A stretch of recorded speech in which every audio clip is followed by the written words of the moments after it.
मित्रों, मैंने आप सभी को नरेंद्र मोदी स्टेडियम की बात करी, मगर नरेंद्र मोदी स्टेडियम स्वयं जिसका एक अंग है, ऐसा सरदार वल्लभ भाई पटेल स्पोर्ट एन्क्लेव का भी आज महामहिम ने भूमि पूजन किया है। मित्रों, सरदार पटेल स्पोर्ट्स एन्क्लेव एक बहुत महत्वाकांक्षी प्रोजेक्ट है। आज हमारे देश को जरूरत है कि अंतर्राष्ट्रीय स्पर्धाओं के अंदर हमारे बच्चे दिखाई पड़े। जब अंतर्राष्ट्रीय खेल स्पर्धाओं की तालिका बने, हमारे बच्चों के नाम पर कई सारे मेडल्स हो, मगर वो वैसे ही नहीं होता है। उनको खेलने के लिए इंफ्रास्ट्रक्चर बनाना पड़ेगा, इंटरनेशनल स्तर की कोचिंग की व्यवस्था करनी पड़ेगी, इंटरनेशनल कोच उपलब्ध कराने पड़ेंगे, और यही अगर सब एक जगह पे हो जाता है तो सोने में सुहागा होता है। नरेंद्र मोदी जी ने हमारे अहमदाबाद को, मेरी कॉन्स्टिट्यूएंसी को एक बहुत बड़ी गिफ्ट दी है, सरदार वल्लभ भाई पटेल स्पोर्ट एन्क्लेव को बनाकर। मित्रों, मोदी जी की सरदार पटेल के लिए जो श्रद्धा है वो अगाध है। सरदार पटेल का जो योगदान देश को आजादी के बाद एक करने में रहा, शायद सरदार न होते तो हम बिखर जाते, कहीं नहीं होते। सरदार का ये दृढ़ निश्चयी स्वभाव ही था कि जिन्होंने 600 से ज्यादा राजों रजवाड़ों को, रियासतों को एक करने का काम किया, मगर उनके साथ इतिहास में बहुत अन्याय किया गया। जब जब कांग्रेस का शासन रहा, सरदार पटेल को भुलाने का प्रयास कर दिया। उस नरेंद्र मोदी जी ने ऐसी व्यवस्था की, कोई कितनी वर्षों शासन करे, सरदार को कभी भुला न पाए, युगों युगों तक सरदार का नाम अमर हो जाए। उन्होंने केवड़िया में दुनिया का सबसे बड़ा स्टैच्यू गुजरात के सुपुत्र और देश के लौह पुरुष सरदार पटेल के नाम पर बनाकर आज ताजमहल से ज्यादा लोग सरदार पटेल के वो स्टैच्यू को देखने आते हैं, स्टैच्यू ऑफ यूनिटी को देखते हैं। ये जवाब है उन लोगों को जो अपने परिवार के साथ सिमटे हैं, और आज मोदी जी के ही गाइडेंस से, मोदी जी की ही प्रेरणा से यहां सरदार पटेल स्पोर्ट्स एन्क्लेव बन रहा है, जो आने वाले कई सालों तक देश भर के बच्चों को दुनिया के खेल स्पर्धाओं में आगे आने के लिए एक बहुत अच्छा प्लेटफॉर्म देने का काम करेगा। मित्रों, स्पोर्ट्स कॉम्प्लेक्स जिसका एक हिस्सा नरेंद्र मोदी स्टेडियम है, कानपुरा का स्पोर्ट्स स्टेडियम भी रहेगा और गांधीनगर का क्रिकेट स्टेडियम भी रहेगा।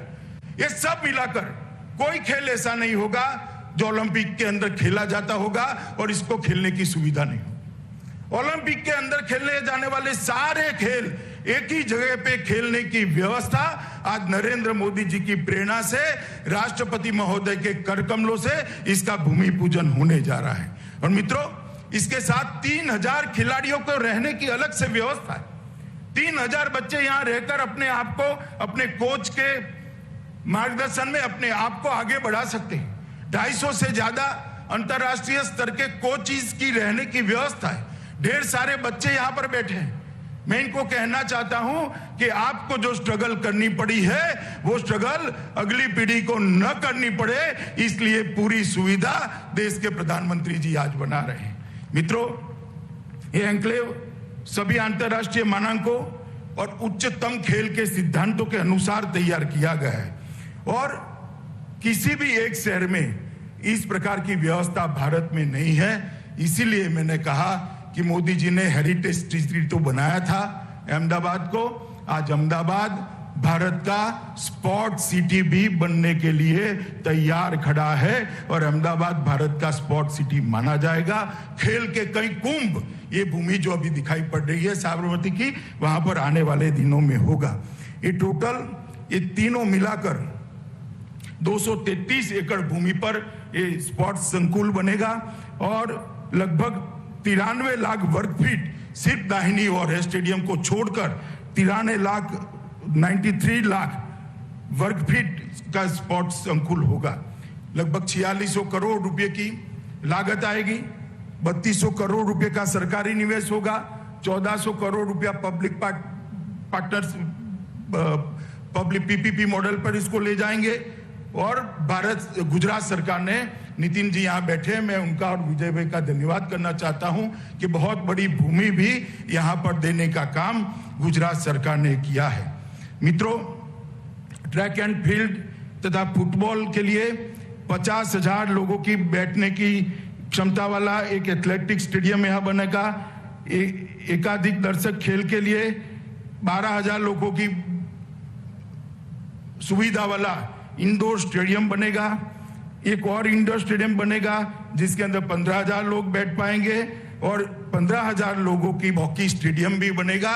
जैसे आज यहाँ नरेंद्र मोदी क्रिकेट स्टेडियम का नामकरण हुआ है, महामहिम के नाम से ही हॉकी के जादूगर ध्यानचंद जी के नाम से वो हॉकी स्टेडियम का भी भूमि पूजन आज ही महामहिम के हाथों से पूरा हुआ है।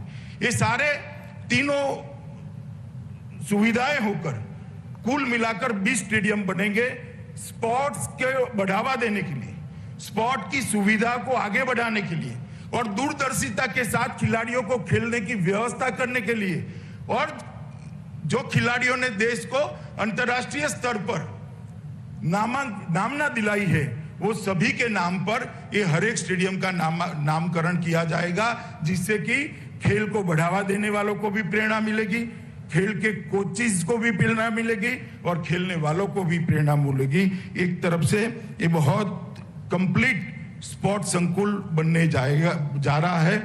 यहाँ पर लगभग 3,000 अपार्टमेंट्स बनेंगे जिसमें 12,500 बच्चे रह पाएंगे। 3,000 अपार्टमेंट और 12,500 बच्चे एक साथ यहाँ पर कोचिंग कर पाए, इस प्रकार की व्यवस्था की है। 250 कोच बनेंगे, लगभग 12,000 कार और 35,000 टू व्हीलर्स के पार्किंग की व्यवस्था भी यहाँ पर होनी है और मेट्रो भी आगे बढ़ेगी तब यहाँ तक पहुंच जाएगी। एक प्रकार से एक शहर के अंदर शहर को जोड़ने का, स्पोर्ट्स कॉम्प्लेक्स के जोड़ने का, सरदार पटेल स्पोर्ट एन्क्लेव से जोड़ने का एक बहुत अच्छा इंफ्रास्ट्रक्चर भी आगे बढ़ने जा रहा है। नारायणपुरा के अंदर लगभग 17 एकड़ से बड़ी जमीन के अंदर 77,000 चौरस मीटर के एरिया में 458 करोड़ के रुपए की लागत से एक दूसरा स्पोर्ट्स कॉम्प्लेक्स भी बनने जा रहा है जिसका भी नामकरण होना बाकी है। मेरे लिए आनंद की बात है, रिज्जू जी यहाँ बैठे हैं, अभी बजट के बाद इन्होंने इसको अप्रूव किया है और मेरे लिए आनंद की बात है गांधीनगर स्टेडियम भी मेरी कॉन्स्टिट्यूएंसी में है, नरेंद्र मोदी स्टेडियम भी मेरी कॉन्स्टिट्यूएंसी में है, सरदार पटेल एन्क्लेव भी मेरी कॉन्स्टिट्यूएंसी में है और ये नारायणपुरा का स्पोर्ट्स कॉम्प्लेक्स भी मेरी कॉन्स्टिट्यूएंसी में होने वाला है। तो पूरा खेल का इंफ्रास्ट्रक्चर गांधीनगर लोकसभा क्षेत्र में होने वाला है, इसका मुझे बहुत आनंद है। एथलेटिक स्टेडियम बिल्डिंग वहां पर एक बनने वाला है जिसके अंदर अलग अलग प्रकार के 33 खेलों को खेला जाएगा। मल्टी स्पोर्ट्स स्टेडियम भी वहां पर बनने वाला है। टेनिस स्टेडियम बहुत बड़ा इंटरनेशनल स्टैंडर्ड का बनने वाला है। एक्वेटिक स्टेडियम बिल्डिंग भी वहां पर एक बनने वाला है। स्विमिंग पूल की भी सारी व्यवस्थाएं वहां पर बनने वाली है और कुल मिलाकर वहां पर भी 6,000 वाहनों के पार्किंग की व्यवस्था भी करी है। ये सारी सुविधाओं को विजुलाइज कर संकलित किया गया है जिससे रिपीटेशन भी न हो, अंतर्राष्ट्रीय स्तर की भी बने और जब कोई अंतर्राष्ट्रीय स्पर्धा के लिए अहमदाबाद शहर को और भारत को बिडिंग करना है तब वो 50 किलोमीटर के दायरे में जो अंतर्राष्ट्रीय स्तर का मानांक माना गया है, ये सारी सुविधाएं 50 किलोमीटर के दायरे में भी होगी। इसकी ट्रांसपोर्टेशन की भी व्यवस्था होगी। एक संपूर्ण दूरदर्शिता के साथ अहमदाबाद के अंदर इतने बड़े स्पोर्ट सुविधाओं का आज भूमि पूजन, लोकार्पण सब होने जा रहा है। मैं आज इतना जरूर कहना चाहता हूं, मैं मोदी जी के साथ 2003 से काम कर रहा हूं, वैसे तो 2080 से काम कर रहा हूं, मगर मोदी जी मुख्यमंत्री बने और मैं उनकी मंत्रिमंडल का सदस्य था। वो वहां पर प्रधानमंत्री बने, मैं पार्टी का राष्ट्रीय अध्यक्ष बना। आज दूसरी बार वो प्रधानमंत्री बने, मैं उनकी मंत्रिमंडल में उनका साथी नाते काम करता हूं। मित्रों, उन्होंने हमेशा कहा है कि जब तक खेल में युवा आगे नहीं बढ़ सकता है, देश के लिए युवा कुछ नहीं कर सकता है।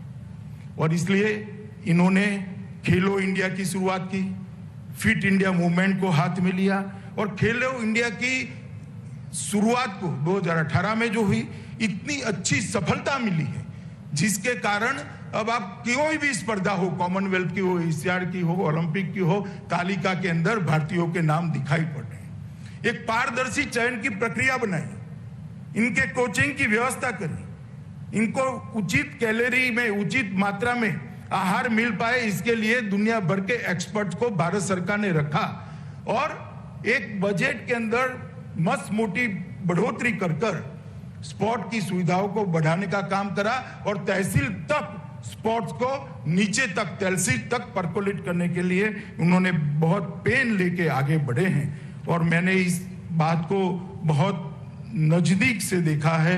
और देश में एक स्पोर्ट्स यूनिवर्सिटी भी मणिपुर में उन्होंने बनाई, नॉर्थ ईस्ट स्पोर्ट्स में सबसे आगे होता है, वहां पर बनाई और आज अहमदाबाद में पूरी स्पोर्ट्स की सुविधाएं बनने जा रही है।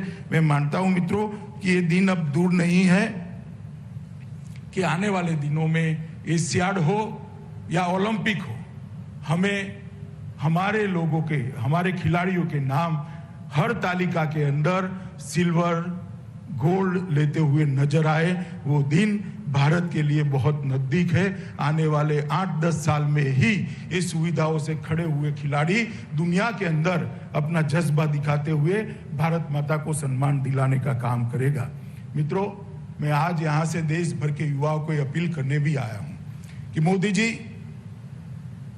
जब से प्रधानमंत्री बने तब से उन्होंने देश का सम्मान दुनिया में बढ़ाया है और अब उन्होंने आत्मनिर्भर भारत का नारा दिया है।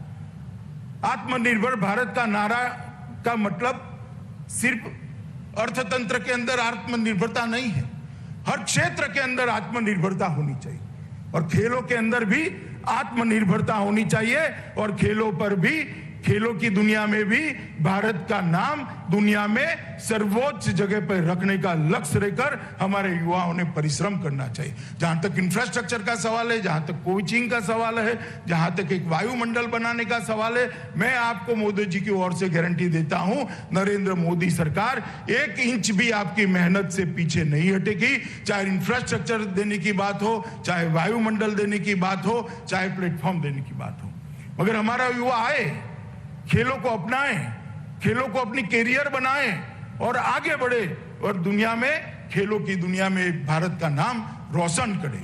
और आज ये जो सुविधाएं यहाँ हो रही है, मुझे बहुत आनंद है कि ये एक शुरुआत है, अंत नहीं है और हम सबका सौभाग्य है कि शुरुआत करने के लिए हमारे महामहिम राष्ट्रपति स्वयं पधारे हैं।